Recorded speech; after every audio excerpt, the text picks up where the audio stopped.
Now, when doing a citation for a website, it's a little bit harder because you have to know all the information about your website. You need to know the title of your web page, which is usually in a table at the top, so something kind of fancy up there. This is called War of 1812. You need to know the name of the website.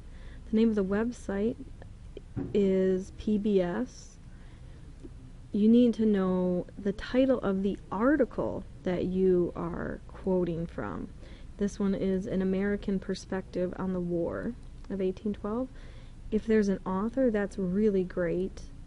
If you can find articles that have an author, that is a much better source than articles that don't. If you do not find an author, you just leave that blank when you fill it out in Noodle Tools.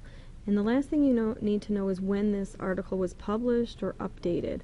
And usually at the bottom of the page it will tell you when the website was updated, and it does not tell you here. So if that's the case, you need to go to the main website and look at the bottom of the main website, and it should give you a date.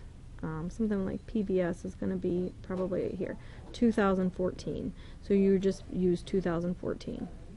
Now I'm going to go back to my article that I want to cite, and I'm going to go into Noodle Tools. So up at the top, I'm going to click on my Noodle Tools tab, create a citation. Now this time I'm citing a website, not a database or a book. So I'm going to choose website and hit create citation. It brings up my template to fill in everything. Now you cannot do the copy and paste here because a website doesn't give you a copy and paste option. So let's see, we need to know when we accessed it. It automatically puts in today's date. Remember we looked at when the date of the e-publication was? That was 2014. We just put in that date. So for the MLA7 you do not need the URL, but if you want to put it in there, it does help give you a link to use it later, and I'll show you that in a minute. But let's fill out the role so we know the author of this website. We're going to copy the author's name. What I usually do is copy the full name and then I paste it into the first and the last name box, and then I just delete the opposite thing there. Alright, now I need to know the title of my article. Now the title of my article that I'm using is An American Perspective. So I'm going to copy that, paste it in there. Now I need information about the name of the website. The name of the website was The War of 1812. It's actually PBS. The War of 1812.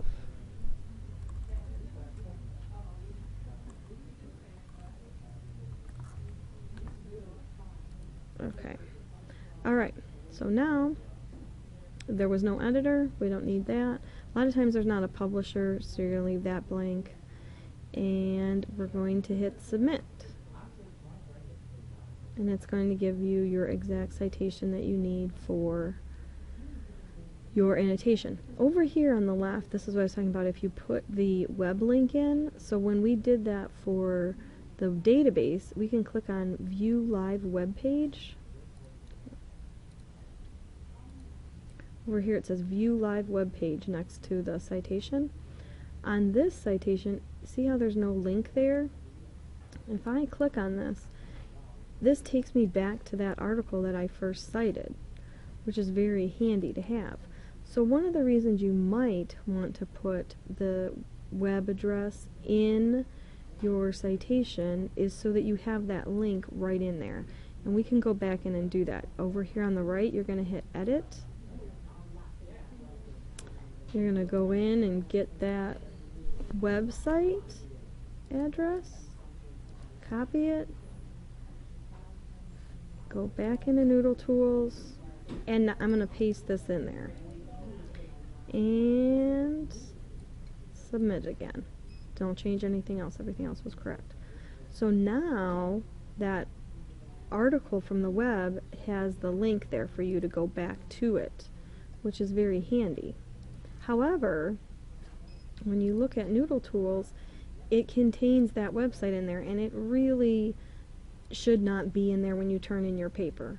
So you need to keep in mind that if you do put the view the live web page and you put in that web address, before you turn in your works cited, you need to delete this web address in order for your citation to be correct. And everything else is set to go.